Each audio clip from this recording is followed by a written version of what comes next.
Good afternoon, everybody. Welcome to today's edition of the Afternoon Power Drive with host Karen Nunez Teixeira. Good afternoon, Karen. Good afternoon to you, David McIntyre. And what a wonderful new, I'm seeing it's almost like Christmas, I think, around the power one or two. It looks like a Christmas wreath, but in any event, this is a new setup, I think, and it Yes, really does look very more modern. yes, And I think it's a wonderful introduction to what I hope to be doing today, and hopefully we could do more of it more often. yes. Um, yes, so David McIntyre, I see chat with everyone in the studio. That's something I'm not quite um, familiar. That I need to be schooled in that part. But I'm sure David will help me with that. Of But course. right, but I was talking about a co-host, and today I want you really to be my co-host. Okay. Um, and when I say you, I mean David is always willing and it's going to be part of it, of course. But this is digital, and with my little technical knowledge, I understand that digital has its pros and it has its cons. The pros, of course, being that you reach the whole world. That's a big pro. Yeah. I think we could all agree that's a huge pro. That your reach is not just within the um, Trinidad and Tobago, but also all over the world, including our diaspora, which we have a huge diaspora, both in living in Florida, living in United Kingdom, living in New York. We're all over and in huge numbers. I have a feeling if you put them all together, you might find they are more than there are Trinidad and Tobagonians all together living at home. That's true for some countries, actually, I mean, all joking aside, I think that would be true for Grenada Hmm. and perhaps even St. Vincent. But anyhow, be that as it may. So that's the positive. For me, a little bit of a negative, which I always say to David, and I hope today will be the beginning of a new dawn. But he has explained, and it makes sense, that oftentimes when you're going digital, obviously a lot of your listeners may be on their way home driving, Yeah. and so they're listening. And I tend to take a unintentionally, I can assure you, it's just how many years I've spent being a teacher all my life. So it's almost my children get annoyed with me. They say, "Mommy, get to the point now. Get to the point." In any event, part of that is because I always feel that need to explain things perhaps that were not explained to me Mhm. growing up, and even as an adult, and hopefully to share that. But I want you to share your knowledge because I know you have a wealth of knowledge, the listeners, and I want you to ask the questions because sometimes when you challenge with a question, I may not be able to answer it. It'll give me food for thought, make me think more about a particular issue, a different point of view, and we all benefit. All of us benefit. So I want us to start I want to have our co-host today, Mhm. and I don't know if David wants to put up the numbers and then I can see what we're all co-hosting, all of you will be part of. And I think what they will allow, and David, you explain it. You explain it to me, so I'll let you explain it to the listening audience. Okay, people, once you want to join us on the conversation here, you can call us at 222-8255, 612-8255, or our toll-free number, 866-525-1099. Those numbers again, 222-8255, 612-8255, or toll-free, 866-525-1099. You can also send in your comments via That's live the new stream. thing. Yeah, you can send in your comments, and of course, Karen will also see it, and I will relay them to her also. So sorry about that, but we can get started, Karen. That was the first comment. Yeah. Something. Yes.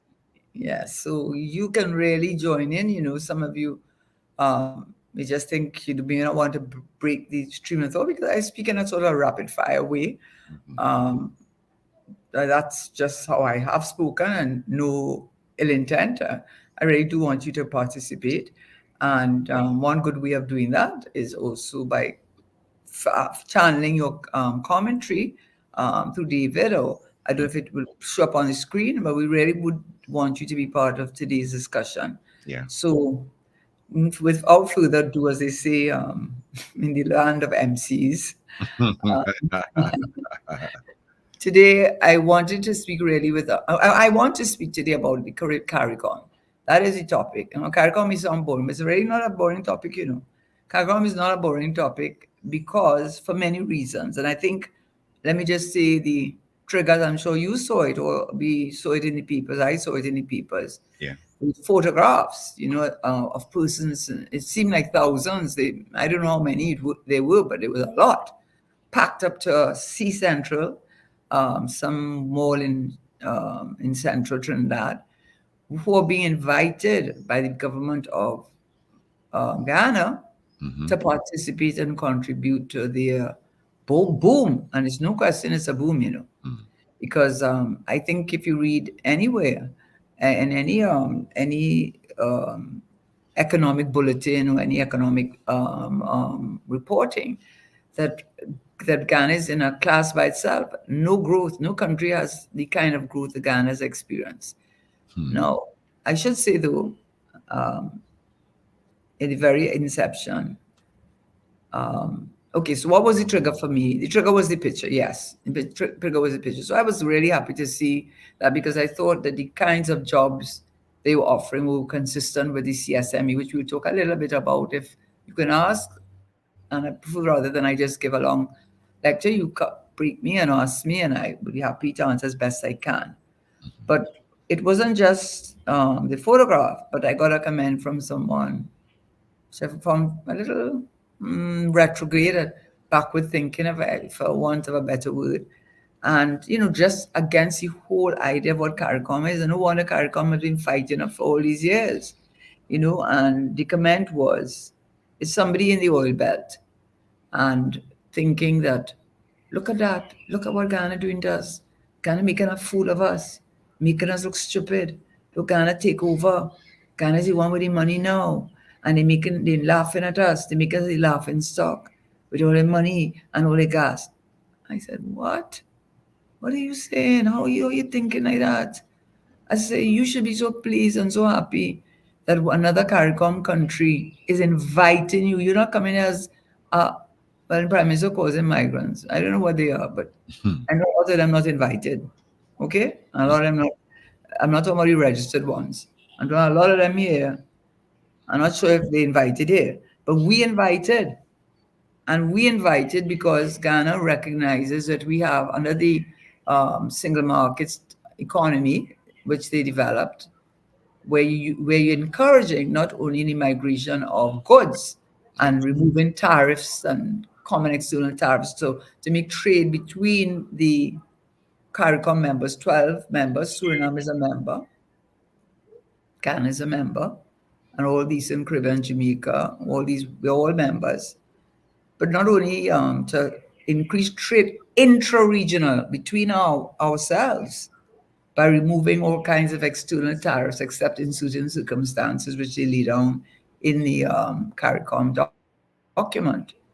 But also now with the CARICOM single market economy, which encourages not only the movement of goods and services, but of people, of skilled people. I went to Ghana, I went to Barbados and lectured there for 4 years as a senior lecturer in the Faculty of Law under that same thing of the CSME. And they made it very easy through immigration for me to get my passport stamped as a CSME member. So it was quite easy for me to come and teach at the Faculty of Law.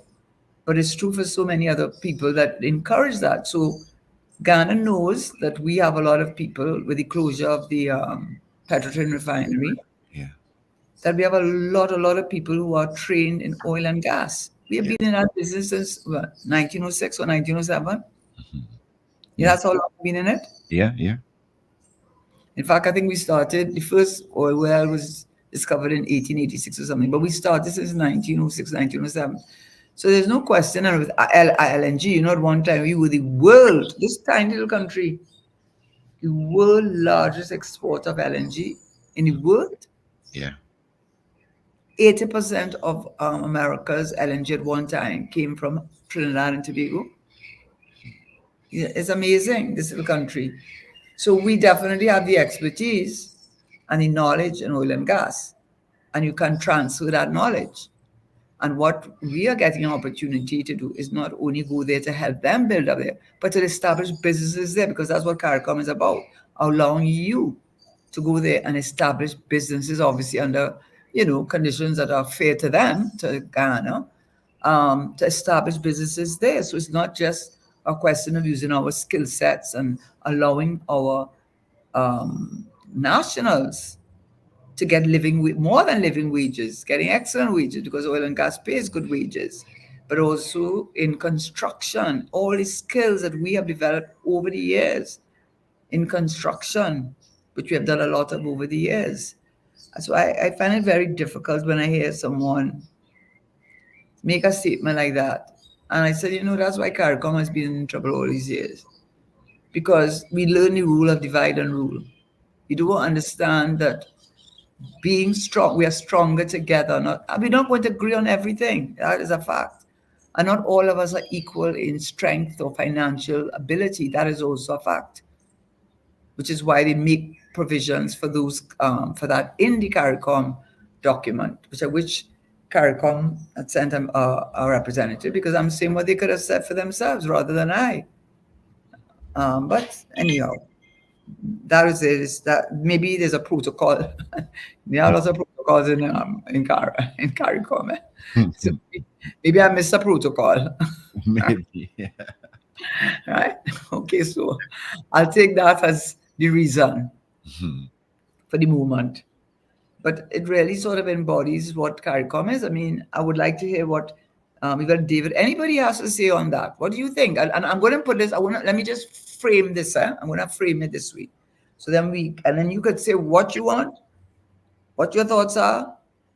You could even have the same view the person had. You're free to have that view. You don't have to, just because I think, that's really a retrograde, backward way of thinking. I said to David, I said, should we say that it's Trinidad and Tobago, and this is the key, is better off pursuing a Guyana and Suriname, because Suriname also has a lot of oil and gas and a lot of space for agriculture, and they are a member of CARICOM. But right now we're dealing with CARICOM. The CARICOM option that putting all or most of our eggs in the Venezuelan basket. That's a question I would like to hear from listeners as to what they feel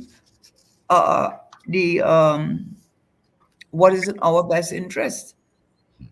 What is our best interest? Because I'm going to go through with you as we go along, and you make your comments, and I'll ask David to join me to making these comments. How CARICOM came to be is all about becoming a unified force, just like the EU, and what you see in Africa with the Pan-African movement, and what you're seeing with BRICS, with the BRICS countries coming together to create a de-dollarization,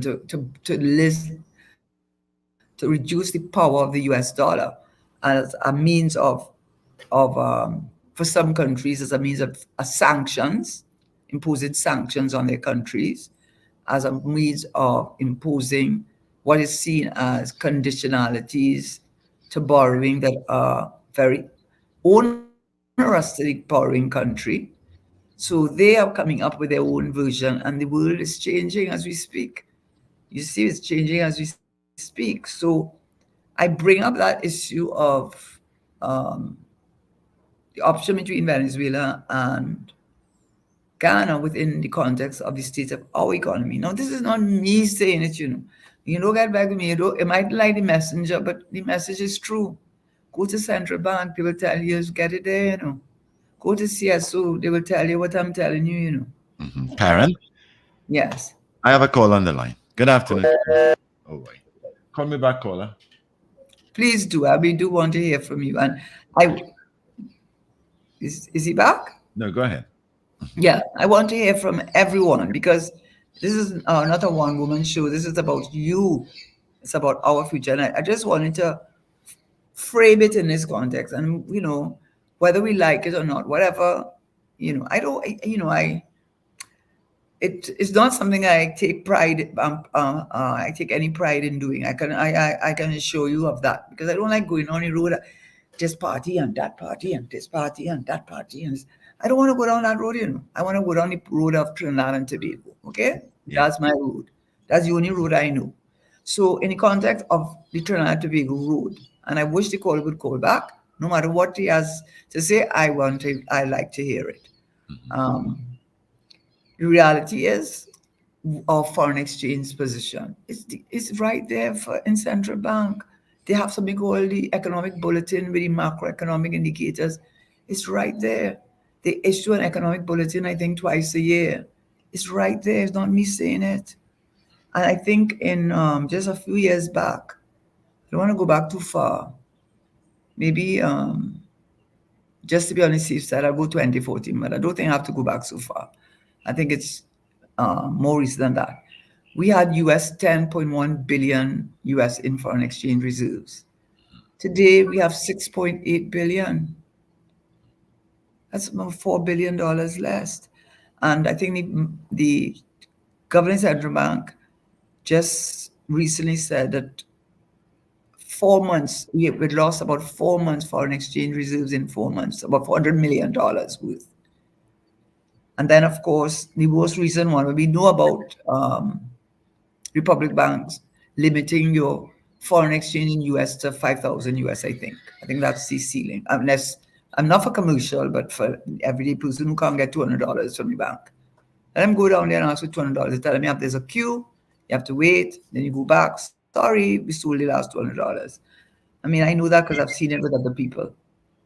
But what is also worrying is, so I told you that is where our foreign exchange is, but it's even worse than that. I was supposed to have looked up, so excuse me for that one. But so I don't want to say who it is because then I might get it the wrong person and they might take offense to me calling their name and they're not the one that said it. But it's certainly a very senior person who's very respected.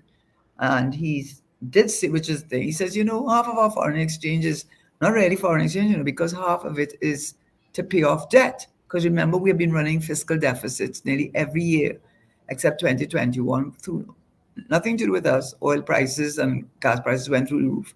But we just didn't make that much as we should have because we just don't have the production. But what he did say is that half of that foreign exchange we have is, not the HSF, the foreign exchange, is already committed to pay debt because we issued bonds, and those bonds are issued in US dollars. And when the bonds mature, the persons who are the bondholders have to be paid back in US dollars. Where's it going to come from?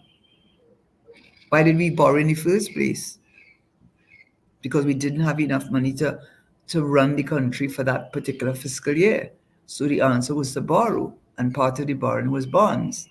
And the bonds have to be repaid back in US dollars. And it's a lot. According to the person, I don't want to get them wrong. I didn't call the name, so I'm not in too much trouble. But I think at least 40%, it was a huge amount. I think they said, when you calculate it, it comes down significantly. Let me just say, when you factor in how much of it is going to have to pay back bonds the money we borrowed by way of bonds. But that's not the end of it. More recently, I'm sure you all saw in the papers, just as I did. I learned something that I confess that I didn't know. When the Minister of Finance, in his usual cheerful, gleeful self, gleeful is the correct word, and it somehow does not inspire confidence. I'm sorry, Mr. Imbert, you don't. Inspire confidence in yourself, to yourself, and the ministers who have to run and clap when you talk. Because as the instructions, I was inside there already, right? But people not really being fooled. Because you talk how many times you say you're going to use these bonds, issue VAT bonds, because the truth is that the VAT refunds, the government takes a long time to pay the VAT refunds because they're using your money because they don't have the money to pay the refunds. So they're using your money to pay off other debts. That is the truth. The persons most affected are the small, medium, and the micro because they can't afford that because they rely on a stream of money, that little money, to be able to pay their workers and to keep them in business. So they rely on getting back their refund from the government in order to keep things going. So the minister came up with this fantastic idea. Hey, you know what I'm going to do? I'm going to pay partly in in a refund in cash and part in bonds. And the bonds good, you could go and cash it in at any bank. But you know what the energy companies went and did? This is not me, you know. This is the Central Bank. It was in the papers. He said in 2022, the amount of US currency coming from the energy company, which is our main source of US currency, which is what they also say, our main source. Well, the manufacturing sector, they include, by the way, if you don't know, they include, and point Lisa, sir, that's when they say, man, they don't talk about just beverages and drinks, just in case you thought so. They include ammonia, urea, and methanol, all those products, and that comes under that broad heading of manufacturing, just in case you didn't know. But he said that there was a 5.5% drop in the amount of US currency that the banks receive from the energy companies. You know why? Because the energy companies was, I mean, but look what they did. They bought up a lot of the bonds. You know why they bought up the bonds? Because they sold the bonds to the bank. And the bonds are in TT dollars. You know why they sold it? So they didn't have to convert as much US dollars into TT dollars to pay off their workers, to pay off their local contractors, to pay off their local commitments, which are paid in TT dollars. So they took the bonds, sold it to the bank, and kept the US currency. Yeah, that's what they did. So that reduced, even more reduced, these source of foreign. That's what they say. Our greatest source of foreign exchange comes from the energy sector. So that's what they did. So that reduced even more our foreign exchange reserves. That's what they did. You can't blame them. They got a chance. They did it. And by the way, I don't know if I'm wrong, but I believe the Minister of Glee and all things well in this world, in his mind, because it can only be in his mind and those of his emperor with no clothes on. Um, I think he says we still owe $8 billion in bonds, in VAT refunds. You see where we are? I'm telling you, those are the realities, you know. So then you look at the fiscal deficits. Those sound like a big word, but you know what is not a big word? All it means is whatever revenue, the taxes you collect, mainly from the energy sector, um, is not enough revenue, not enough taxes for the government to be able to meet all its expenses for the fiscal year. That's what it means. And we have been running fiscal deficits except for 2021. My Lord, after COVID-19 and after the huge increase in oil and gas prices, what else do you expect? It had to happen, right? So, and it didn't even happen how it should happen because you know why? And this is the point. We don't have natural gas. We don't have enough. We have 2.7 billion cubic feet per day. What does that mean? That sounds like a lot. I mean, to tell you the truth, if I hear that, I say that sounds like a lot. It's not enough because we have decided not to look around the bend. We decide to read the tea leaves. We decide to listen. No offense, Justina Gonzalez, but you know how you could see in the future. Maybe not too bad all the time, I gather. But somehow we believe that the energy sector was going to see us through. We don't need anything else. As a result of which, too much work. I telling you, I was in government. It's too much work. Too much work. You know how much work it is to go and really push that TTIFC? You know how much work it really is to develop our cultural tourism? You know how much work it really is to develop an agro-industry where you're selling high-end products? You know, like how England used to take our cocoa and make Cadbury chocolate and then sell it back to us? And you know, England used to have their tea they have tea and then they'd have high tea at 5 o'clock, brewing not 1 ounce of tea, but they sell, no offense to England, the Tetley tea and the English tea, they don't make raw tea. They got it from Indian Asia, right? Well, you see the same way they did that? That's what we're supposed to be doing around the CARICOM. That's right. What we're trying to tell it to do. That's what we're trying to tell it to do. Because right now, you know how much, this is the Prime Minister said it, you know, not me. Go back and look. Because I try to be always careful, to be responsible in what I say and give data that you could go to Associated Press, CSO, the Central Bank, the Washington Post, all of those highly respected um, um, um, publications, especially our CSO and our central bank, based to base what I'm saying. I'm not coming on here to make bacchanal and he say and she say. I don't do that because I have a responsibility, and I wish you'd call in. Now, do I take a pause? Because Yeah. yeah, do I take a pause and hear from you? Because I just wanted to hear. I just wanted to say this one last thing. We have 2.7 billion cubic feet of natural gas now. Is not enough. The Prime Minister said. The Prime Minister said it in 2019. He said it. He said that if we do not get more investment in the energy sector, we are, he didn't say parlous, that's a very old English Elizabethan too, but we're in a bad place. That's what he said. He said we should really have what 4.71, I think, cubic feet. The most we ever got was 4.1, I think, in when Mr. Manning was in government. Yes, yes, yes. I can't help it. I'm a Manning girl. But it was when he was there, actually. But now we are 2.7 billion cubic feet. That's what we have. It's not enough for LNG or the petrochemical polyethylene. It's just not enough. So the question is, what do we do? Go Venezuela or go Guyana? I want to hear from you. Tell me something. The online shopping that people do because of the high prices of what they need in Trinidad and Tobago. A lot of people shop online. It is that one of the main causes for the depletion of foreign exchange?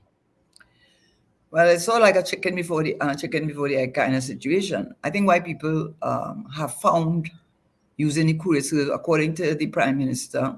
No, I was calling prime minister, that's all that Freudian slip. It's a Freudian slip. But yes, I truly, but I Right. already meant the minister of finance. I'm not joking. But I know it's a good Freudian slip because, oh my Lord, he does act like he's the prime minister. And the prime minister seems not to have a problem with it. I don't know why. Well, I do know why. I have a good feeling I know why. But be that as it may, to answer your question, he said in the last budget that there are 1,000 courier services are operated in Trinidad. He said that. No, I only quoted what he said. Okay, I think that's what he said in the budget. But why? What happens is this: if you can't get, if you wanted to, if you can't get, it's cheaper. It does work out cheaper. People have found out because that's the whole thing about social media and internet. Internet has opened up a whole new world. I mean, I'm not going to comment on what's going on with Hamas and Israel and Palestine. I'm not going to. It's a um, very controversial topic on which I will stay away from. I'm not. Mhm. I may have my views on it, but I'm neither Palestinian nor American, and I don't want to be caught in the crosshairs of that battle. And of course, they have Iran in the background, who supports Hamas, who supports the Hezbollah in um, in Lebanon. There's all that connection. But I'm not going to go down that road.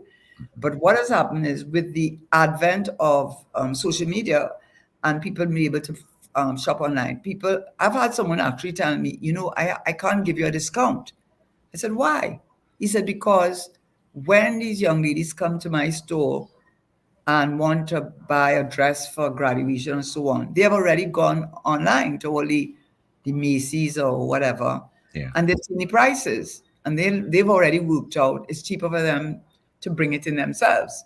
So that's one reason. But the reason why it has come to a head now, because people like to go on holidays too, right? They don't only just want to go and shop. They would want to go and stay in a hotel. They want to travel and so on. Why it has come to a head now is because they just do not have the US currency available. And what happens is that once you order something online on the international market, we Trinidad have to pay back that company, whether it's Amazon or whoever it is, in their currency.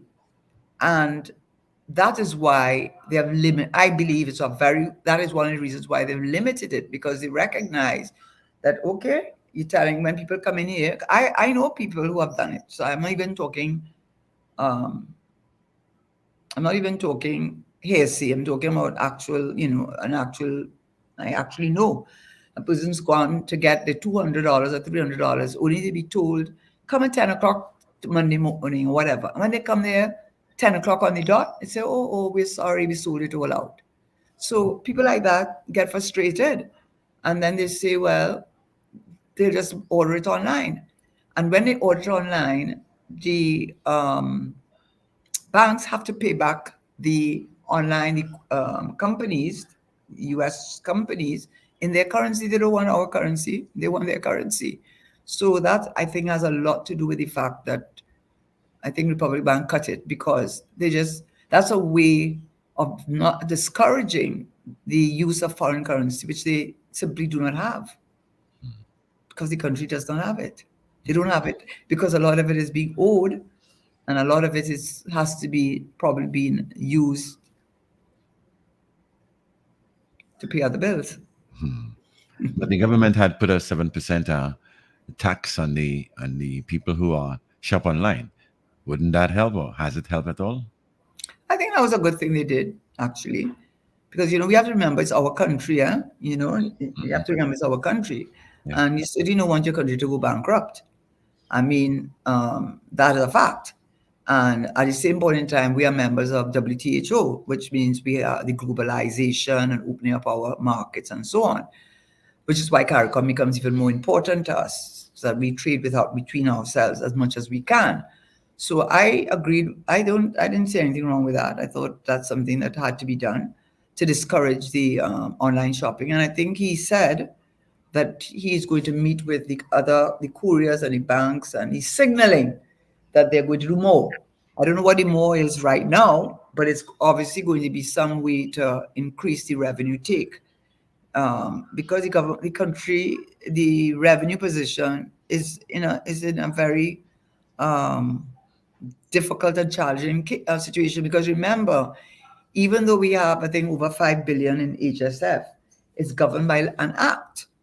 And yes, there was an amendment made to the act when in the height of COVID, which allowed the minister to go into and extract from the HSF that fund X amount of money per year. I think a ceiling of $1 billion US per annum, which is a lot, much more than they were allowed to before.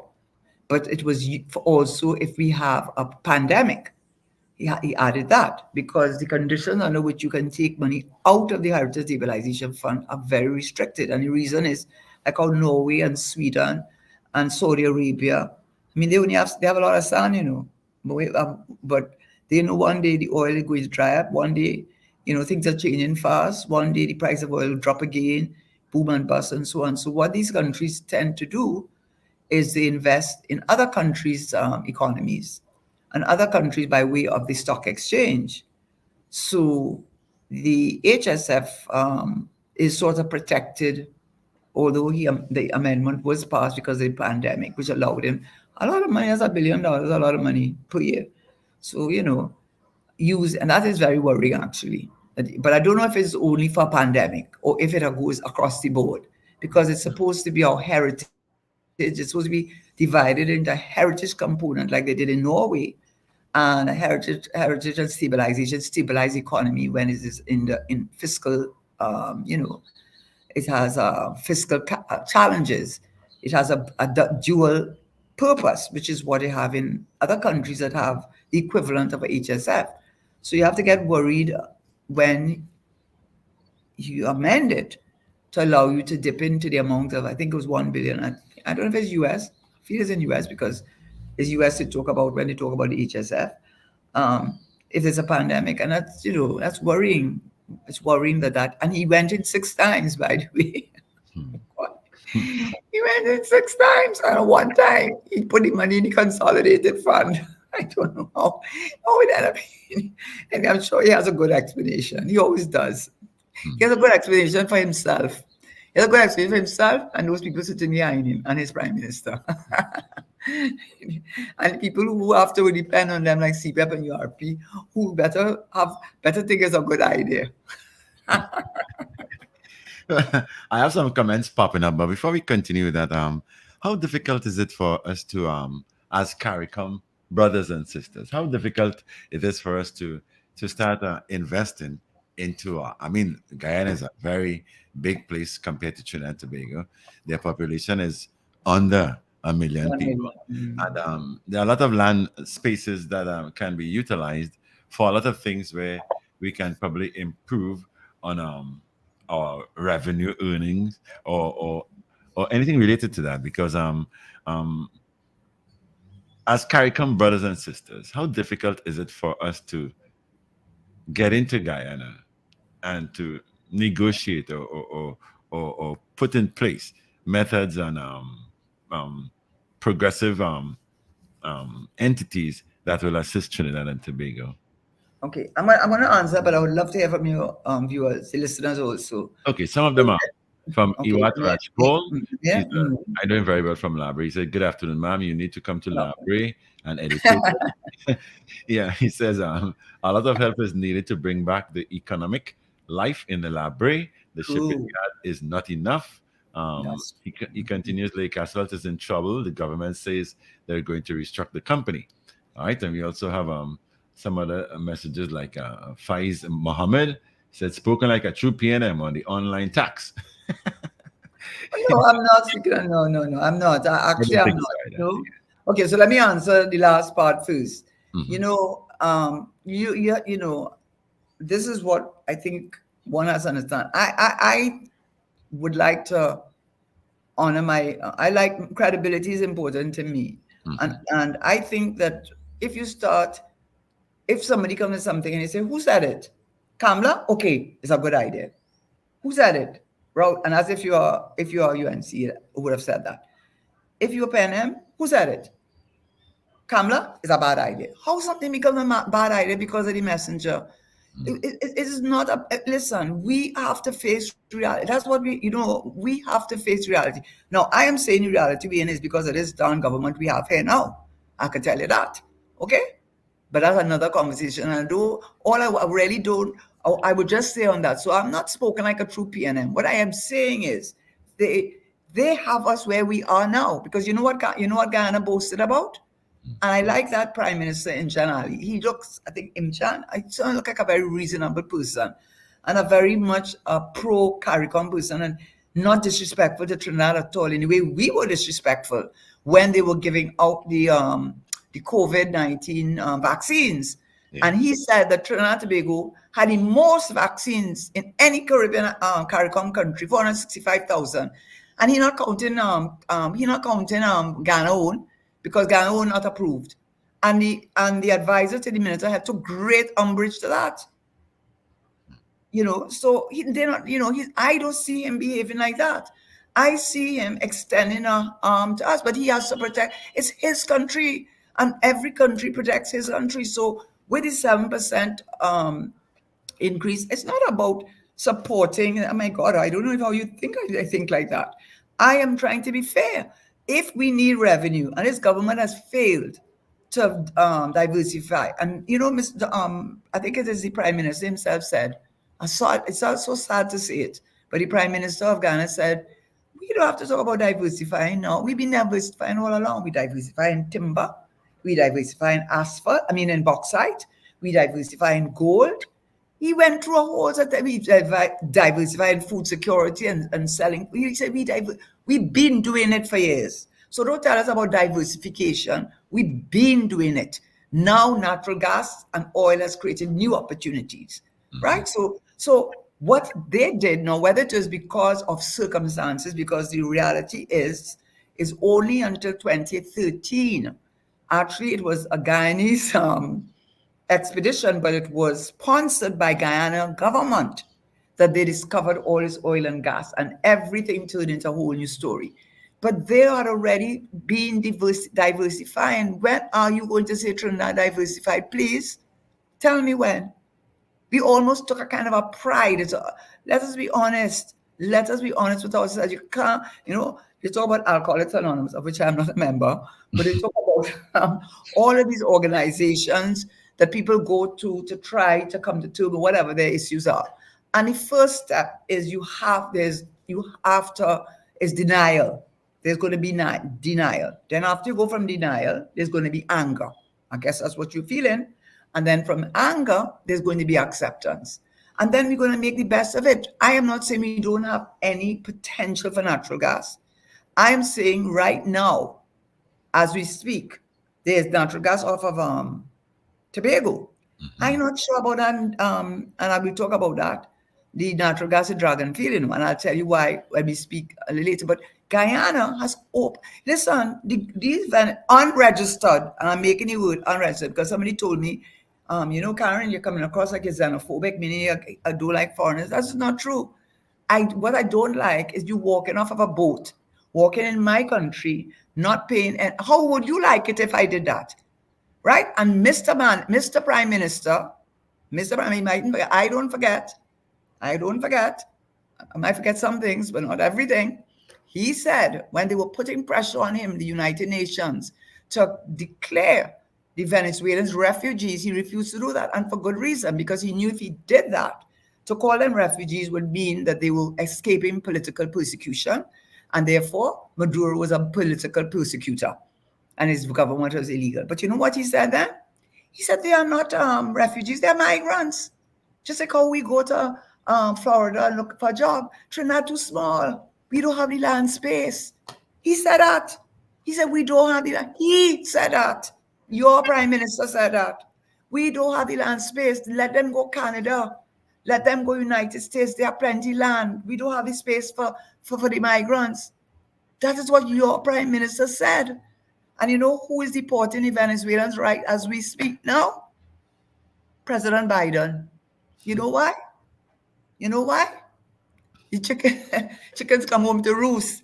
The Republicans sending them in the busloads to the so-called sanctuary cities, i.e., Democrat black cities where there's a lot of poverty, unemployment, and you are creating a lot more resentment against them, and it is causing him problem among the people who vote for him, who happen to be, when it comes to winning an election, he depends on the vote of the minorities, especially female minorities, to vote for him. So he deporting them. He's sending them home too, because he said things turning around for you. So go home. What you doing in Trinidad? What you doing in Trinidad? I don't understand how they walk off the boat. I know what I'm saying. I cannot say all why I know what I'm saying. Go to the hospitals, get the COVID shots, get a CDAP because you do not have to show nationality. That is not right. My father, back in his days, I've said it on it already, when we used to live in, he has an old Labrie. I used to drive on a Labrie road when it was real bad because I had to leave there to go to school in San Fernando Convent. And the road was going up and up and all over the place. So I know the road. For 3 years, I traveled that road. Okay, so I'm from the south. So I know that Labrie road, at least back in the day. But what I'm saying is that every country looks after its own interest. But CARICOM is supposed for us to look after our combined interests. It doesn't mean we're going to all agree on everything. And it doesn't mean that all of us are equal because some countries are not blessed. But Trinidad had oil, and guess what? We had oil and gas like it could have never done. And since it could have never done, the will, and the hard work and the commitment and the implementation of foreign exchange reserve opportunities. This government failed every single step of the way. They have themselves to blame for us to be in a situation that we are in. I am not going to tell you that it would have solved all the problems, but my golly gosh, Angostura, you have Angostura, you could have had other companies. There's a company called Novo. You could also deal with one of the major problems, and that is in the PNM's 2030 vision statement, which is a version of the 2020 vision statement, which is a version of the United Nations Sustainable Development goals, 17 goals, reducing income inequality.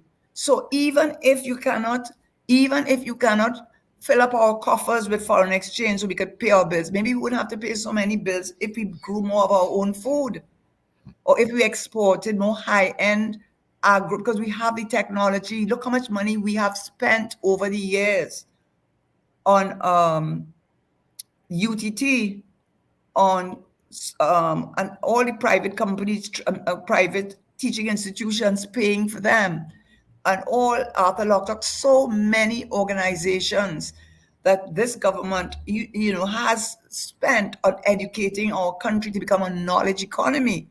And what have we done with it? Please tell me. Please tell me what we did. Huh? All that time is only for 10 years now. I'm nothing to show for it, except to tell me they have 2.7 billion, and the Minister of National of Energy. Please give me a break. You went on CNN and said all 4 trains were up and running when you had to know that wasn't true.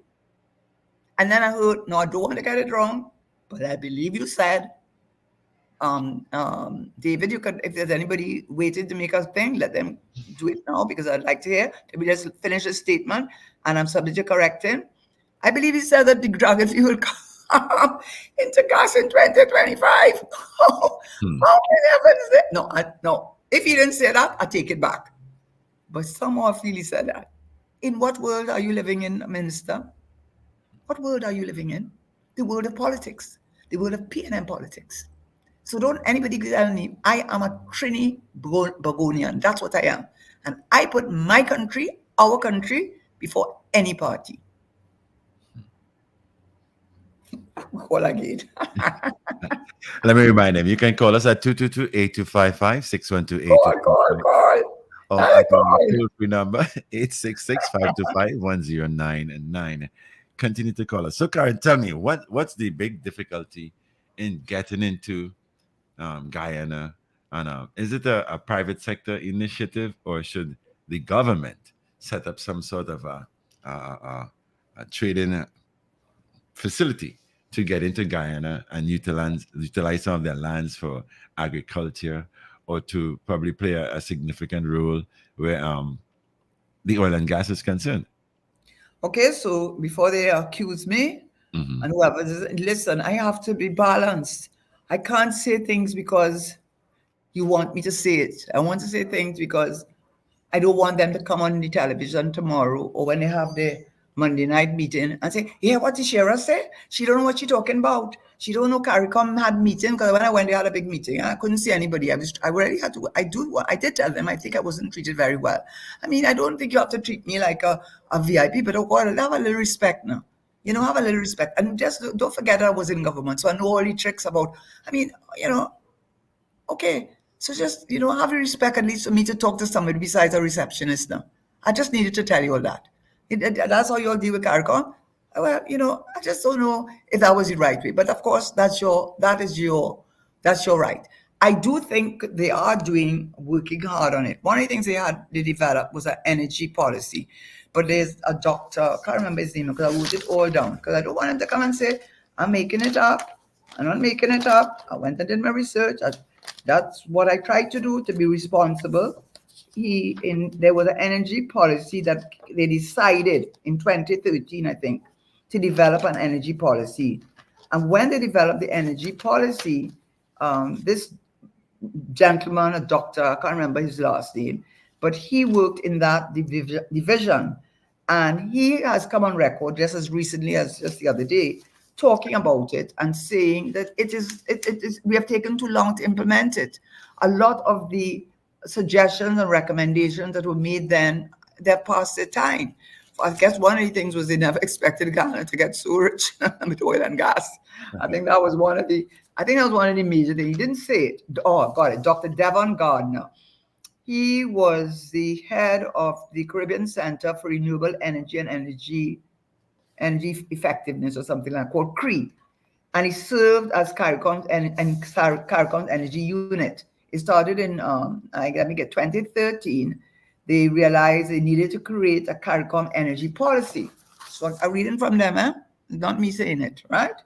And he said the documents are no longer adequate. He said Guyana's changing fossil position, the Trinidad and Tobago's dwindling natural gas production. I'm reading from them. He said that, not me. Dwindling natural gas production and emergence of changing dynamics in relation to the markets for technologies that allow for exploration and exploitation of energy. He said the new document should not be ready until 2025. There Hmm. you go. I didn't see it, eh? You heard I read it out. Right. And the gentleman's name is Dr. Devon Gardner. Okay. Right? Yeah. So, that's his story. So to answer your question, um, what did we do? I think Ghana is being pretty good towards us. There's a company, I think I'm sure it was on Kite News the other day, 20th of October. It's four women, October the 27th, actually. A consortium led by four formidable African Guyanese has made history by being the first four women to secure two pivotal oil blocks in Guyana's debut auction.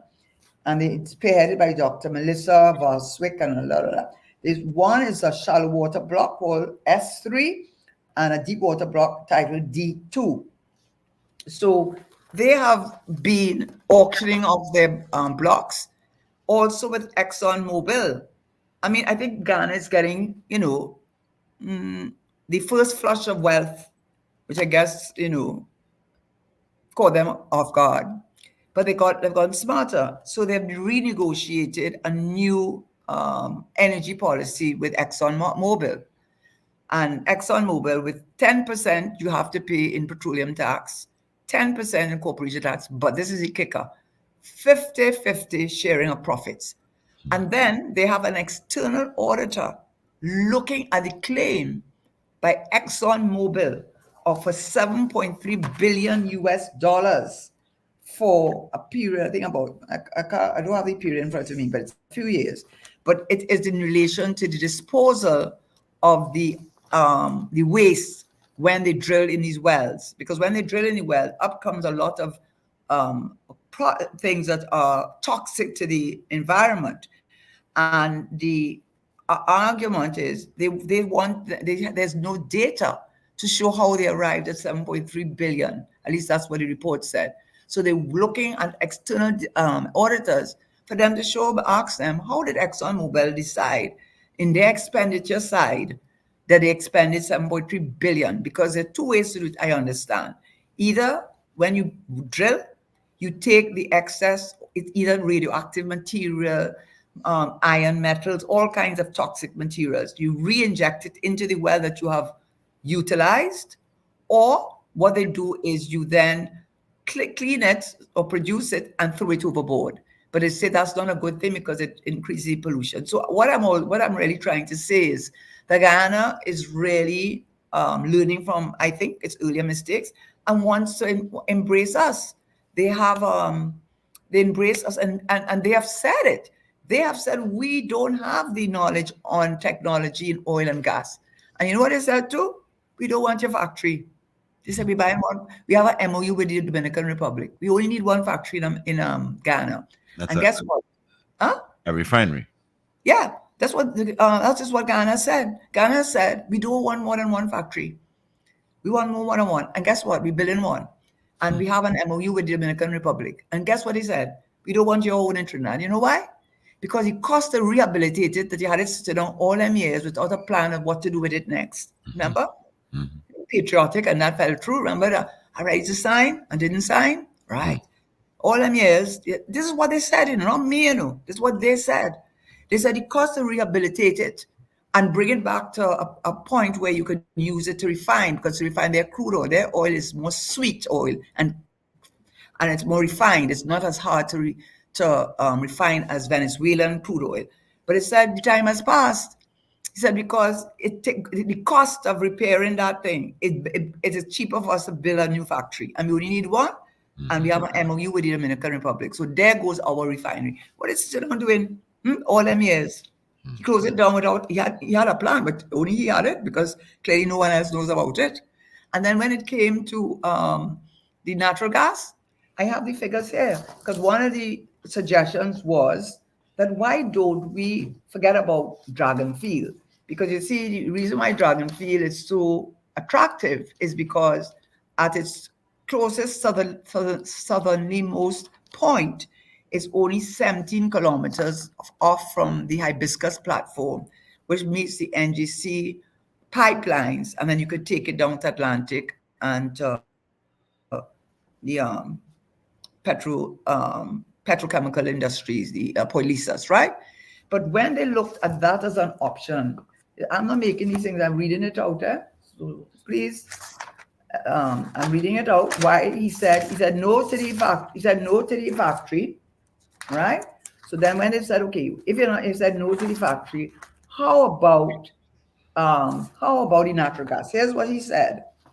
He said a pipeline from Guyana to Point Lisas or Point 14 have been contemplated.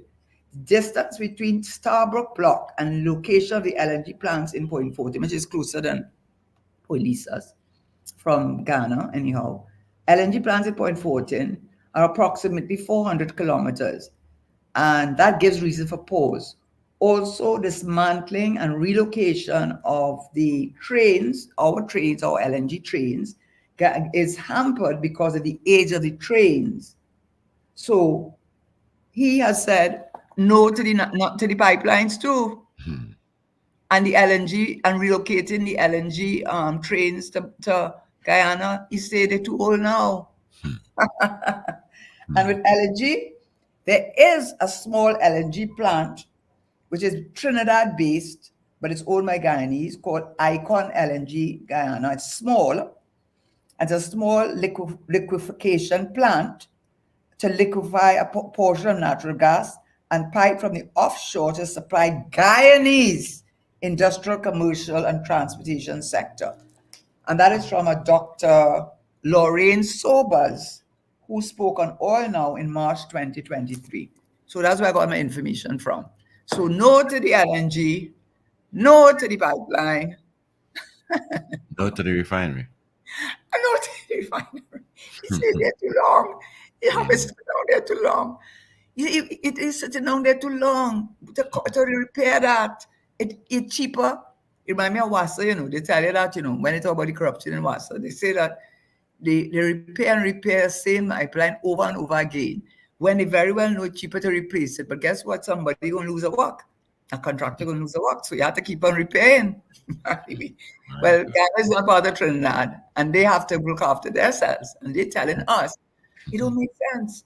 So what are you doing with the refinery? Hmm. You And know, that's I've been, sad.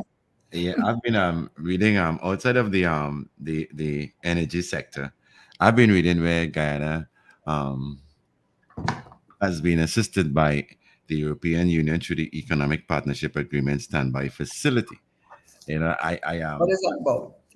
that in supporting business organizations, people who are micro and you know those kind of outside of the energy um struggles that we are going through. Let me just read what I What you thought, yeah. yeah I what I, wish, please call in. yes. I'm feeling like a sad co-host. I'm, not, I'm sure you have a point of view on this, and Yeah. you don't have to agree with me. I just saying what is being said. You may have different information, and I'm happy to hear it. Yeah, based on the situation we find ourselves from an economic point of view, right? Mhm. We talk about the oil and gas and agriculture and all of that, but I found an article while I was researching this economic kind of atmosphere that we're in, where a European Union grant through the Economic Partnership Agreement Standby Facility is strengthening its capacity of business support organizations working with micro, small, and medium-sized businesses enterprises in Guyana. Excellent. This enhanced capacity is enabling organizations to better support MSMES with taking advantage of trade opportunities by assisting not only with financing, but also with their standards, ensuring they meet those required by overseas markets. And you know, the Caribbean Development Bank is managing these micro, small, and medium enterprises. In relation to Trinidad and Tobago, are we able to access that kind of support from the European Union? Well, let me just be to be fair and balanced in this. I Yeah. know CARICOM has been meeting, and I know high on the agenda is energy, because I mean the reality is, which I will speak a little bit, I hope, about. Things not looking, I mean, don't put all the eggs in that basket with Venezuela. Hmm. Don't mind what the minister tell you, okay? Hmm. right? Because I don't know if you have a crystal ball, but that crystal ball need cleaning up, right? You need to put some whatever it is used to clean clean glass, right? And I'll say why I'm saying that. But I don't think it'd be fair not to say that Trinidad has come to the realization, the government has, I believe, I have no information coming to me from outside, but this is just looking at the whole geopolitical scene. I think the realization has come that for now, Ghana is a real player both in oil and gas and also in food security and nutrition. Because remember, you are a government, huh? And as a government, our Vision 2020 and then Vision 3030, the pillars are all come from UNDP Sustainable Development Goals. And one of those goals is the closing of the inequality gap, you know. And so I do believe that the government is very alive and well, especially your minister that we have there, Amy Brown, who I think is one of the, well, he doesn't say much, but when he does speak, I think he has a lot of credibility. I'll put it that way. And he's very measured in what he says. And I do think that there has dawned on them that we need to put aside proud or proudful things, as some people like to say, and recognize that CARICOM, we have a lot to gain, especially from a government that appears on the face of it to be welcoming us. So I think CARICOM, and remember, Trinidad is a member of CARICOM, and so that when they talk about the agro industry, there's actually an agriculture and agro industry policy that is not only a policy, it is included in the articles of CARICOM. And I suspect now more than ever, there are more efforts being made to a number of things to reduce our dependency on imported food, to improve the nutrition and food security of our nationals within the CARICOM region, and also to provide opportunities in the value added. This is how we do with the Polistas Industrial Estate, are value added opportunities in the agro industry. Feed ourselves to the extent to which it doesn't only mean vegetables, because they've also talking about, remember, Ghana is very big and it has a Rupununi savanna with cattle. You know, Yes. they don't say they just have melon and tomato, and but you know they don't have bacon, and you know they have other things, right? Which I do recall. It was funny at the time, but I just recall it. I went on a mission for whatever reason, and they were advocating, the then government, setting up of a law school in Ghana, because they limited the number of Guyanese who could come to our law school under the treaty and whatever. But what he was arguing, he said, why must our students and the Belizean students go to Trinidad? It's too costly for them. The exchange rate, number one, and we have food car done. We could feed the whole Caribbean, and it is true. And so I think there is a move now to use this opportunity in a way that I don't think we ever embraced it before. And I'm talking about Trinidad as part of CARICOM, to really embrace the opportunity for not only food security, food nutrition, reduction of our import bill, which will reduce our food inflation, because one of our main drivers of inflation is food inflation. And while you don't have to go and have a drink in Arapita Avenue, you have to eat and you have to feed your children. So I think its impact on reducing food inflation, creating opportunities. I told you there's a company called Novo. Now, somebody said they're small. It doesn't matter if they're small. What it says, it tells you that it can be done, and things can start small and grow big. And what they do is they have mastered, apparently, the art of agro processing. So they are producing callaloo, tomato choka, pumpkin choka, all kinds of foods of different categories. And in the same way that England used to import our cocoa to make their Cadbury, and import the tea to make their Tetley, We need to come together as a community and feed ourselves, deal with the issue of poor nutrition, because that's an issue which affects diabetes and a lot of the non-communicable diseases, which causes your health bill to go up much higher than it should. It's a win-win for everyone. It will bring us closer. And I think Ghana does recognize that what Trinidad and Tobago does have, because we have been an industrialized country for so many years, and because we have spent a lot on education over the years of all kinds, vocational training also, of all kinds. People like to talk about not just doctors and lawyers and accountants, which is good for the TTIFC, but there's vocational training that maybe they need to introduce more at the secondary school, which I understand they may, in air conditioning and refrigeration and so on. So when you give people certification in all of those many areas, what you're making us is self-sufficient, just like how the EU require making itself self-sufficient. Well, not totally, because they need the natural gas from Russia. But I'm not joking, I'm laughing, but I mean, and even electricity for the electric cars. Where you think electricity coming from? Not from gas. Gosh, my God. So I think it's a wake up call, and I might be misreading the body language. I might be misreading the tone from the current prime minister and his vice president, but Jack Dio. But the tone I'm getting from them, yes, it's going to be Ghana first, but isn't Trinidad first? But they are going to embrace CARICOM in a way, and we are going to embrace CARICOM in a way perhaps that we never did before. And so those twin issues of natural gas, which is what I led off on, and there's a whole agro policy, which I have wrote down. It's in the articles 56 and 57. They talk about community agricultural policy, marketing of agricultural products, Article 59, fisheries management and development, Article 60.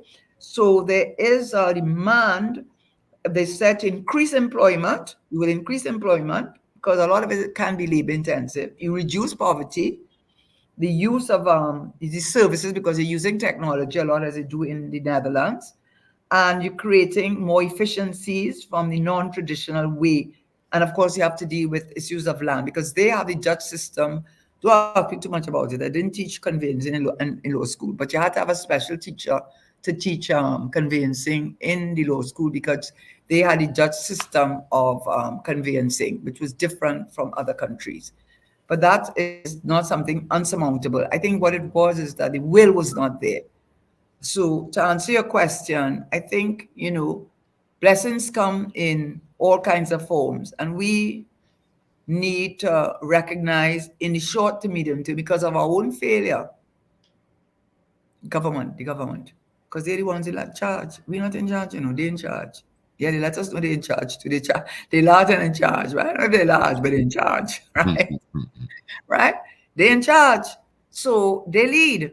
And even public-private partnerships have been criticized. I got a call from someone whose name I will not mention on the air, but a report was done in one of these central bank publications. They do, like, somebody would do a essay or something, and they were looking at the efficiency and effectiveness of public-private partnerships. And they mentioned one in particular, which was an abysmal failure if you are looking at delivery date and huge cost overruns.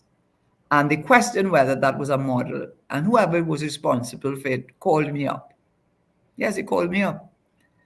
Very innocently, but just happened to mention they were suing somebody else.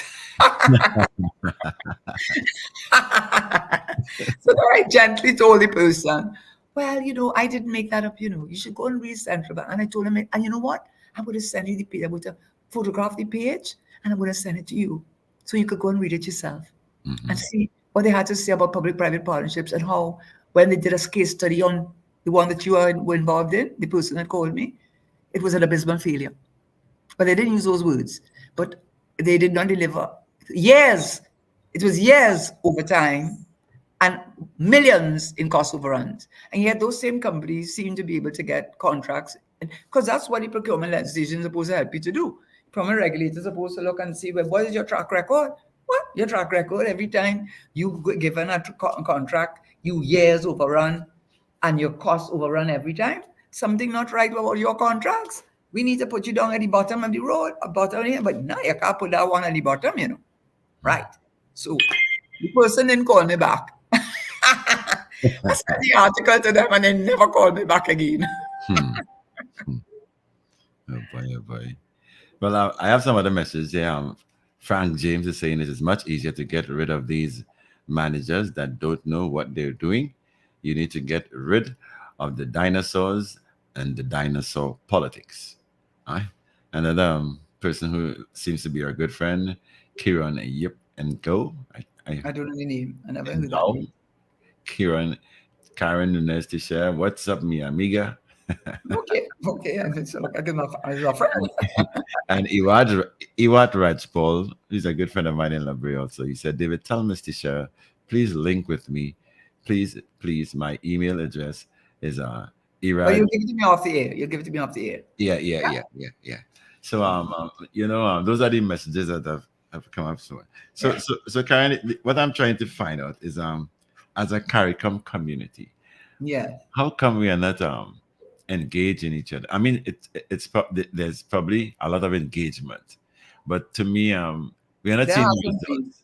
No, there has not been, but I think going forward, you're going to see more. I try to explain that in the sense that I'm sure all of us remember, but let me go back a little bit in history and you understand. Remember, we come from a British colonial past, and one of the ways they applied it, although I had a guest on my show who I so disagreed with, but be out of courtesy and respect for them, I decided to let it go. But I can't see how they could possibly not see that one of the methodologies that the conquerors used was divide and rule. Mhm. Whether whether they did it in Rwanda with the Hutsis and Tutsis, whether they did it with race, whether they did religion, they found a way to divide and rule. So they did that. I'm not saying that was the only tool in the toolbox, but it certainly Yeah. was one of them. So we never saw each other as being together as a community. We always saw us being in competition with each other. Mhm. So we came with that mindset. So the beginning of the what we call the treated Shagam, just in case the people don't know, your Eric Williams, our father of our nation, really is. We have to remember everything is context. Things change. You know, you talk to young people, you mention names. I mentioned some name they didn't even know what I was talking about. I Mhm. actually mentioned, by the way, I know this is what my daughter says that I go off on a tangent, but Mhm. I was listening to Endless Vibrations, right? Yeah. By when he was Lord Shorty. Yes. And this young person, maybe in his early 30s, he had never heard the tune. I said, "How you mean you never heard that tune?" I said, "That was the beginning of soca. Yeah. Queen Yeah. Street named after him." Yes. I said, "How could you not know Endless Vibrations?" When he melded all the Indian music, Afrobeat, the R&B, and created soca, and Kitchen and Kitchen Sparrow had a meltdown because they felt threatened. But anyhow, coming back to the point, so we've been always been taught to compete, not to unite, and that is a good way of maintaining control because you are outnumbered. So you have to make us not see ourselves as strong in numbers. So the first kind of way that we saw for us in Trinidad was you have to say Eric Williams, give him this. When the British signed a lease with the Americans for the naval base of Shagaran, people were farming down there, you know. People Yeah. had their land, their livelihoods down in the west of western coast of Trinidad, and they established a naval base. Okay, it needed it for World War II. But did you need to sign a 99-year lease in 1940 or something? Did you need a 99-year lease? So when he was premier, he led a march down to the base, and it was so successful in 1968. It said, "Okay, take back your base." Hmm. All right. And then in that time, we started the West Indies Federation, which collapsed. This idea of us, which was before we all became independent, by the way. So the British, so we flew through the flags, the British flag, the Federation flag. I think we flew the American flag, Mhm. right, in 1958. We had a premier, a prime minister who was from Barbados, the premier of Barbados. Yeah. He was going to be prime minister, and the governor general was going to be Lady Hales. And we were going to have a cabinet and all. It's just like if one thing. But what broke it down, among other things, two things: direct taxation. How were you going to work out that taxation issue? And of course, the capital was going to be in Trinidad, in down in Chaguaramas. I mean, no Federation Park was where everybody was going to be housed. But the direct taxation was I think, was the major stumbling block that no country could give in to that, and therefore we were not equal among. There was no equality among unequals. We were not equal in strength, obviously. And Jamaica had a referendum, and I think it started on the 3rd of January 1958 and came to end in 1960. So then we came in Carifta, then we came in CARICOM. And I think with the CARICOM was the same idea with the EU, that we would come together. But I think the idea of us coming together was to a large extent, was being frustrated by external forces. And that external force happened to be Venezuela, among others. I could say for sure Venezuela. Eh? And why do I say that? Please, I've taken it from the notes. I write it down. The first attempt at it the um, was, I think I mentioned, the Venezuela Investment Fund in 1973. This is when the presence of the British colonial masters was waning, was dwindling. So they saw an opening, a vacuum to be filled.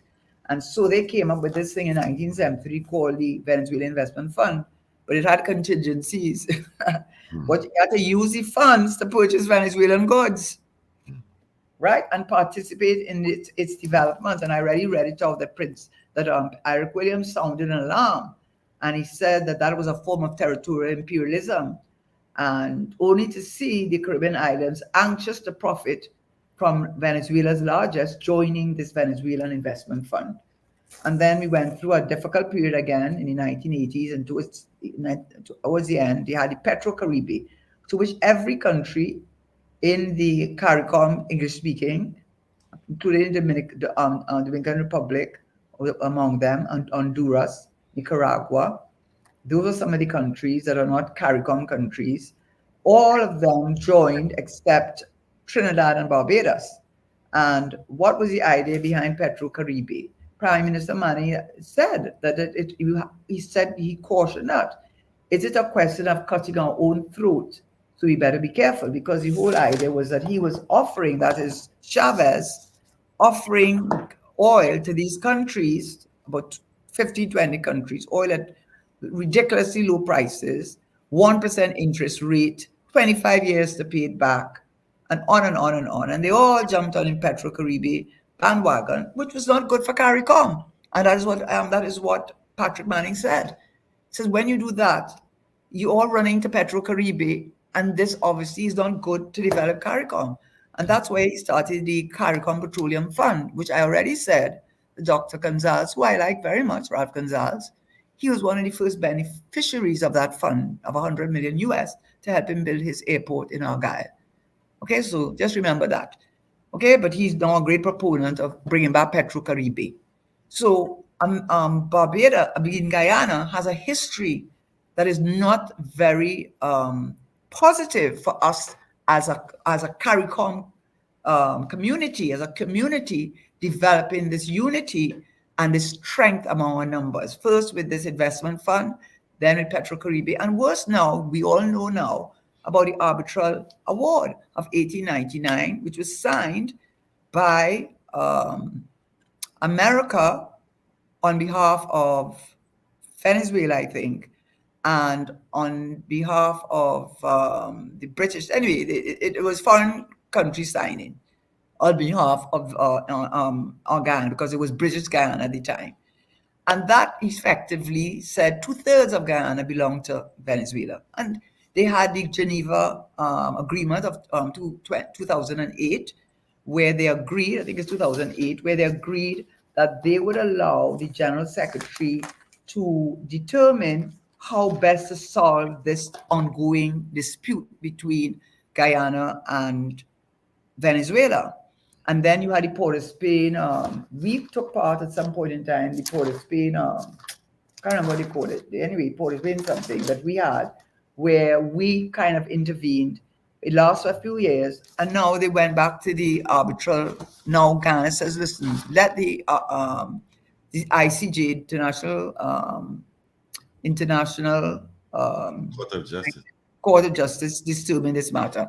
In May, Venezuela said, no, they're not. They're not agreeing. Meanwhile, they're carrying out incursions along the military incursion along the border that separates Venezuela and Ghana. Ghana is a CARICOM country. They are claiming 2/3. And they are also trying to extend the maritime boundaries outwards because there's so much natural gas available and so much natural gas west of the Essequibo River. This is Venezuela on one side. Hmm. This is Venezuela on this side, and this is Guyana on the other side.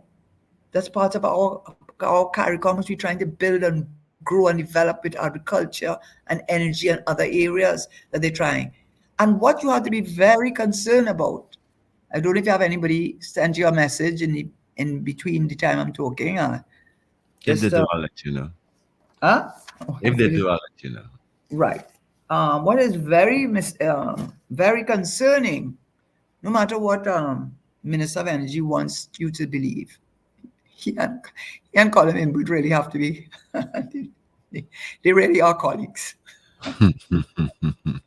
They are colleagues because he says to us, he says to us, we don't know what the terms are. Listen, this is a Venezuela that said in 2002, I think I read it out already. He said it will allow never will allow Venezuelan gas. That is the Vice Minister of Energy in 2002 said, we will never allow Venezuela's natural gas to be shipped to a point, Atlantic LNG point 14. Never. They have also gone on record as saying they do not have the technology and know-how of Trinidad, and they have an option: either leave the gas stranded, unused, or develop it. But now you see they are in the driver's seat because right now we do not have enough natural gas. That is the reality, Mr. Minister Energy. Unless the Prime Minister gave me the wrong figures and everybody giving the wrong figures. 2.7 billion cubic feet of gas per day when we should have about 4.1 billion. Right? So that is it. And we don't have, are we getting a little bit from all these different oil wells? I know that. But it's just not enough. You know that is true. And we will not have, because we haven't diversified our economy. We just are a one horse pony or one trick pony. I think that's what they say. We have the country of a one trick pony. So the point about it is, in the meantime now, what are we going to do? We are the ones, something, we're not in the driver's seat anymore. And I'll tell you something. When he took someone to tell, so I went and looked it up because I said, okay, let me see what the minister is saying, hear what he's saying, because he's an intelligent person, so, as is Miss Imbe, I told you they're good colleagues.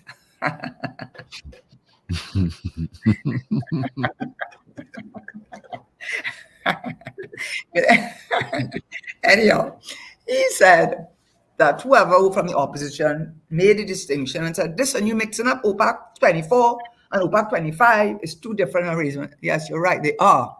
The 24, as I understand it, is that we could build this pipeline provisionally for 2 years grace period, but we could not pay Venezuela for their natural gas in money. It had to be in kind. You see, that's why we have a stream of Venezuelans walking in this country like they own it, the unregistered ones. The unregistered ones who running and walking in this country like they own it and going in our hospitals as if they own it whilst I pay in the taxes, right?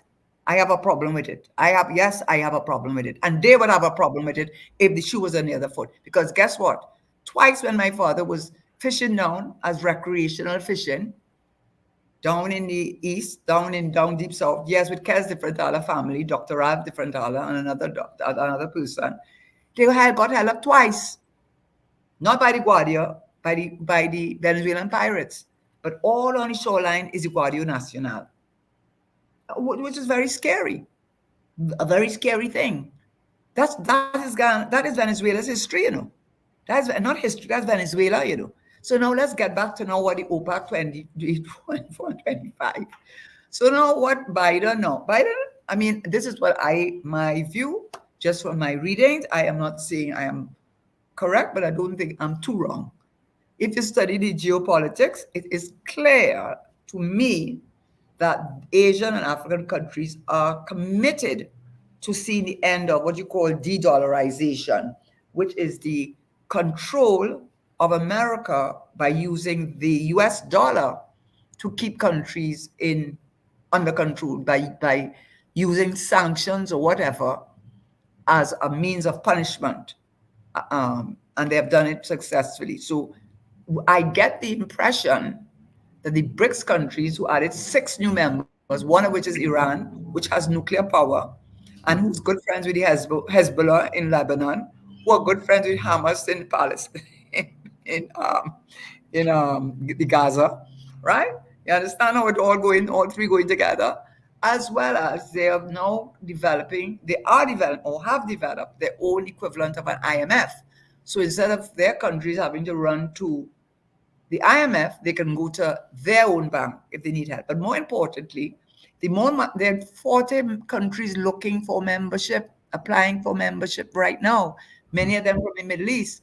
And what does that mean? It means that they are saying, we don't have to trade in the US dollar with each other. We will trade in our own currency with each other. If I am trading with you and you are trading with me and America is not involved in that trading arrangement, we'll use our own currency. What does that do to the dollar? Because there's nothing back in the dollar anymore, The dollar used to be backed by gold, if you remember. It used to be backed by gold until, of course, their creditors, they couldn't pay all their creditors. I think Nixon was the one who said, well, let's forget about this gold, yes. Because like we don't have enough gold to pay the creditors.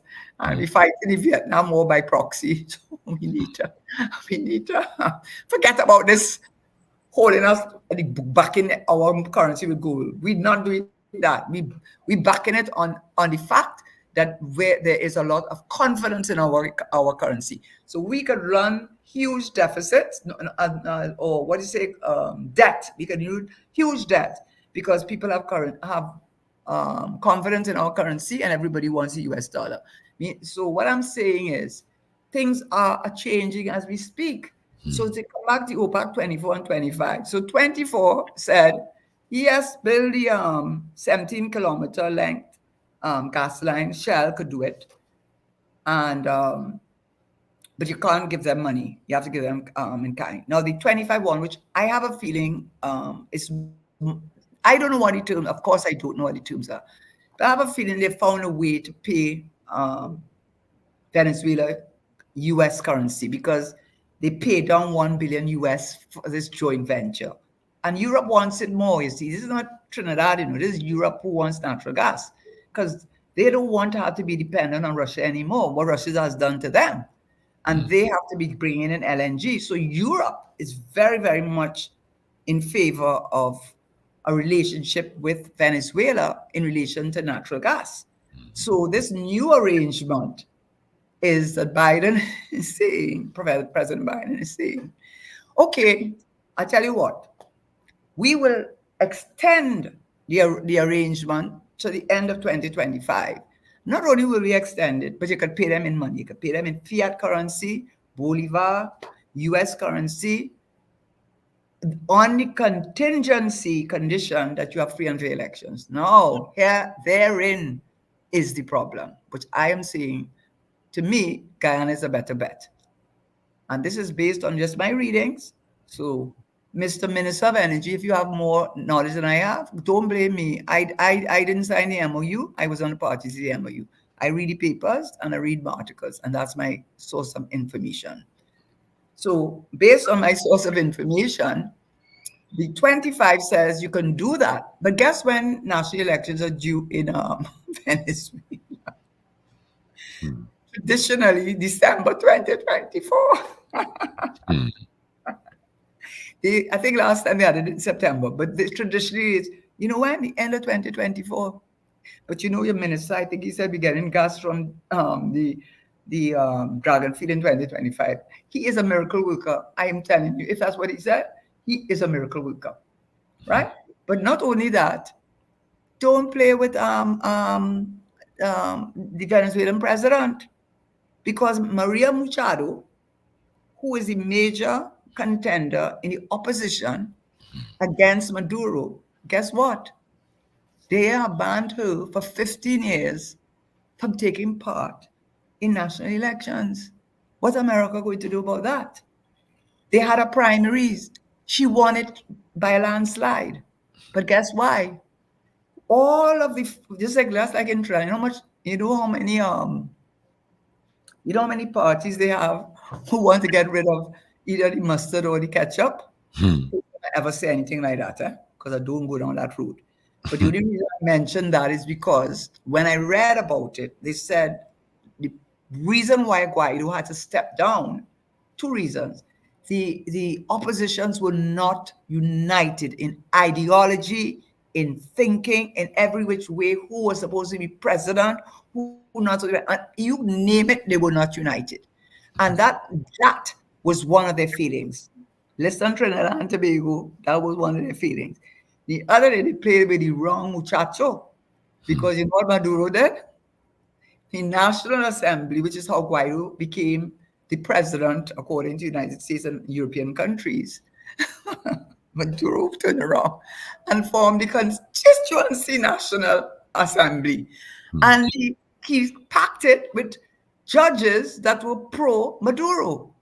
And then he passed a law that said that the National Assembly no longer could pass laws, not only had no legislative powers at all, which is what they had, but you know who had the power? The Constituency National Assembly, which was pro Maduro members, as a consequence of which Mr. Guaido lost whatever support he had for his party. He lost it in the National Assembly because the National Assembly had no power again. Because Mr. Maduro turned around and said, okay, National Assembly, I am creating now the Constituency National Assembly. And I am going to pack it with pro Maduro judges. And guess what? You, National Assembly, no longer can pass laws. You have no legislative powers. Matter of fact, you have no powers at all, in fact. And guess who has all the power? The Constituency National Assembly. So I want to know where that free and fair election happening. And by the way, the primaries they had, it was not the equivalent of the EBC. I can't remember the name of the party.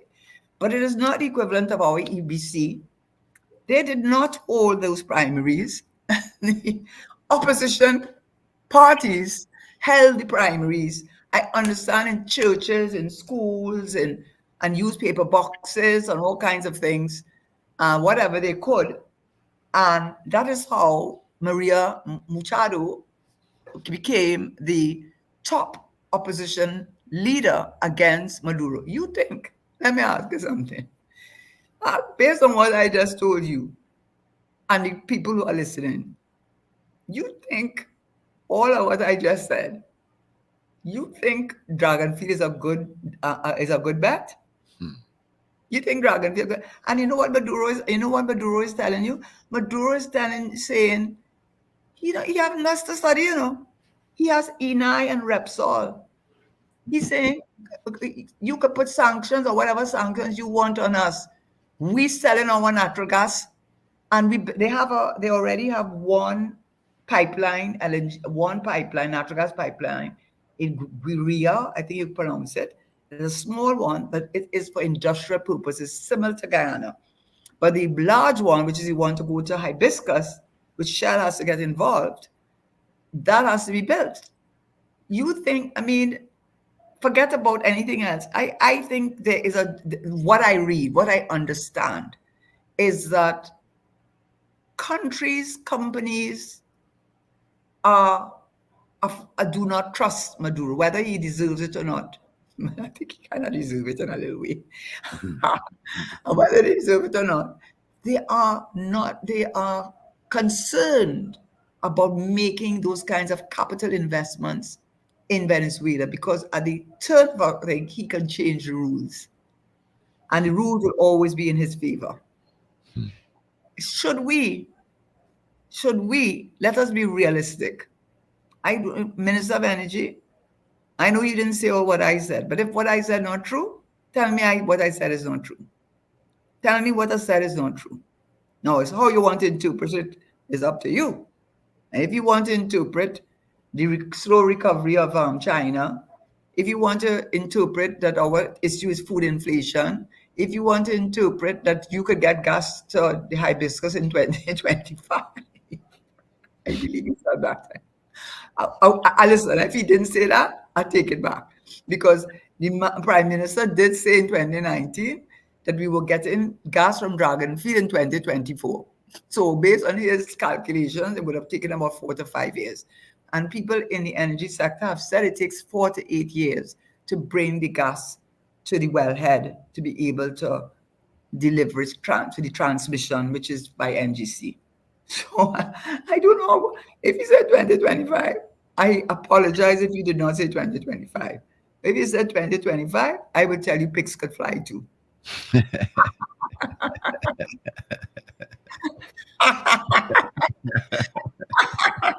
Minister, Minister, you might like me, but don't shoot the messenger because you don't like the message, and it's not personal, you know. But if you had credibility, and if you had credibility, if you spoke to people in a way that people could have trust, because that is what government is. It is a social contract between the people, not with one sector, the people, with everybody. If we could have trust and confidence when you and your other colleague of a similar ilk, in my view, um, says things with such conviction and it turned out not to be so reliable, what do you want people to think? What do you want us to think when you say something? You want us to believe you? No, I'm not going to believe you. Okay, just like that. I'm not going to do that. I'm sorry, especially if you said 2025. I can't get over the 2025. We have little time remaining, Karen. Tell me something. With all that is going on now with the the the, the intrusion of Venezuela and the Essequibo River in that Yeah. area there, Mhm. what effects it will have on the um, finalization of anything that we've done to try to get gas out of Venezuela, based on all the what was said by But the. that's the whole thing. I mean, how could you? I saw them. To be fair to the government, no, I did say it on another show. I mentioned the arbitral award, which they can't deny, and the Venezuelan agreement, and the Port of Spain. I can't remember what they called it, but anyway, Port of Spain got them to hold on for 10 years, but they held until 1983. Anyway, whatever it is, they did say something. I saw in the papers that they are against. Trinidad stands against Venezuela's position with the arbitral award. So they have taken a position. It was very small. You didn't even see it apparently. It was so a little bit, but it was on the front page. It was a little thing. Maybe it was another detail inside the papers. Huh? But I did see something that Trinidad took a position against Venezuela regarding the arbitral award. And, let me not say they took a position against. They certainly did not support Venezuela with regard to this whole argument with Ghana because they know where the chicken's roosting right now. The chicken's not roosting in Dragonfield right now, or in Lauren, It's not roosting in Lauren because Maduro is letting you know if you don't understand, which it is Venezuela is for Venezuela. Get that straight. They have said we don't have the knowledge, but if Europe is willing to give it to them, if ENI and Repsol, they are inviting countries to take advantage of their natural gas. They are saying all that natural gas that is flaring from the oil refineries that they can make it to methane. Natural gas. They're inviting countries to take advantage of it. Yeah, yeah. You understand? So Mhm. what I'm saying is, I don't know that Venezuela has any loyalty to Trinidad and Tobago. Maybe they had aspirational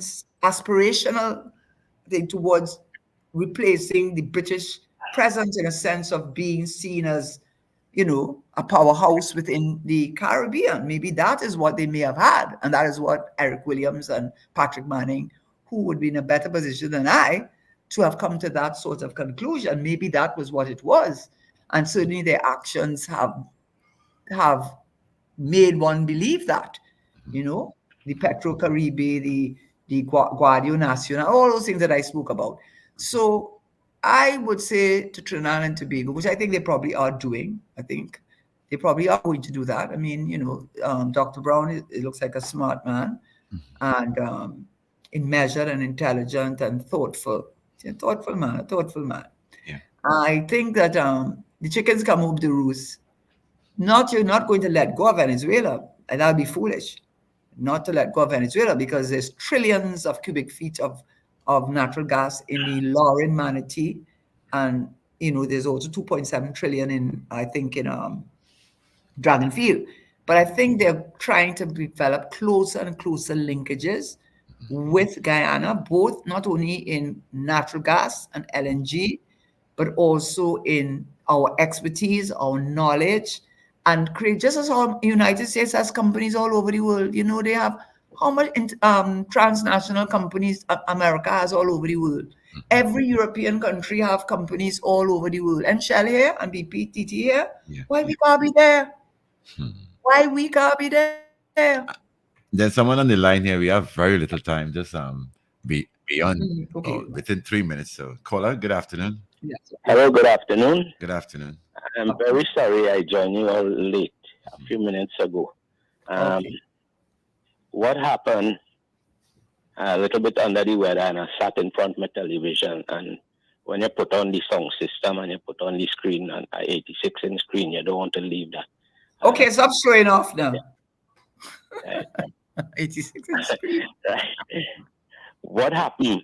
Some years ago, I went to Venezuela to Mhm. see the aluminum smelter Mhm. where they make the wheels and the wire rods. They do, in fact, make wheels for all the high-end series cars, Mhm. BMW, Benz, Rolls-Royce, and the the wires. They do, in Mhm. fact, make the wires. Now, Mhm. when I saw how easy that was, and they wanted to put the plant in Trinidad to make wheels and wires, it was really something that we should have done. The problem is Maduro had already indicated to his people that the territory that he is looking to to to take over is not Starbrook in front Guyana in the for the oil, He's looking to take over three-quarter Guyana called the Essequibo Mhm. region, French Mhm. Guiana, Suriname, and believe it or not, I don't know where Trinidad fits in the picture. So when I ask the guys, I say, why Trinidad in that picture? We insignificant. They told me that according to the Convention for the Law on the Sea, the decision is really based on the continental shelf and the sedimentary deposits. And what you have in Trinidad is our sedimentary deposits and our continental shelf extend below all of Trinidad. So when we go to take our territory, all of Trinidad come in that territory. Now, I sat in a meeting with a very prominent figurehead in the company I was working for. And I told him, I say, Venezuela is not selling gas, that is fuel, to the Caribbean countries for cheap because they're giving away the gas. What they're doing is they're whipping up support for this land grab that they're going after. So if you think Venezuela is going to facilitate us to give us feedstock in terms of what we could use to build our economy on, it's far from reality. You have to sit down and rethink that strategy again. There's going to be no cross-border gas. So, But that's how it is now. Yeah, Yeah. that's a very good point you Yeah. made. Yeah. And I thank you very much. And all you're really doing now, one thing I will just say, I don't know when those conversations took place because in politics a day is a lifetime. And so things change. But basically your point is well made. And it's really reinforcing what we have said. And what I hope we got out of this is Trinidad and Tobago, we are members of CARICOM. Ghana is one of ours. Suriname is one of CARICOM. Things have changed in Trinidad for the thing. Maybe as a blessing in disguise that we will do what we should have done a long time ago. But certainly, it's not that days of the energy is over, but there's a pause going on right now. and I think it is in our interest. I do not know what Minister Young agreed to. I don't know. With Maduro, I don't know. But all I am saying, it appears to me, looking on, just from what you have said, I don't know how imperialistic they are in terms of how far their ambitions go. I can't speak to that. But what I can say is that um, Maduro is for Venezuela, and whatever he agrees to will be for the interests of Venezuela. And we right now are in a vulnerable position, and it is time for us now to embrace our CARICOM region and to use our skill and expertise and knowledge that we have acquired over the years in many, many, many fields, not only to use it for employment, to ease up the inequality that exists, create opportunities, deal with the food inflation, but set up companies that are owned not only by Trinidad but by both countries, as other countries do all over the world. This is our chance, and we should grab it and take advantage of it. That's what my last words are on the matter. Great. I want to thank you so much, Karen. It's been a pleasure, as always, with you informing the public, Trinidad and Tobago, of what's the issues that affect us these days. I want to thank you so much. I look forward to next Monday's program. And we may start to do a lot of courses, and I really just last one. I'm not going over the minute, but please, please, please join us. I Yes. would love to hear from you. Okay. I've sent you the guy's email address so you can check your phone and Thank you. okay. All right. Have a good night, everyone. Okay. Thank you so very much. That's it for today's edition of the Afternoon Power Drive right here at Power 102 Digital.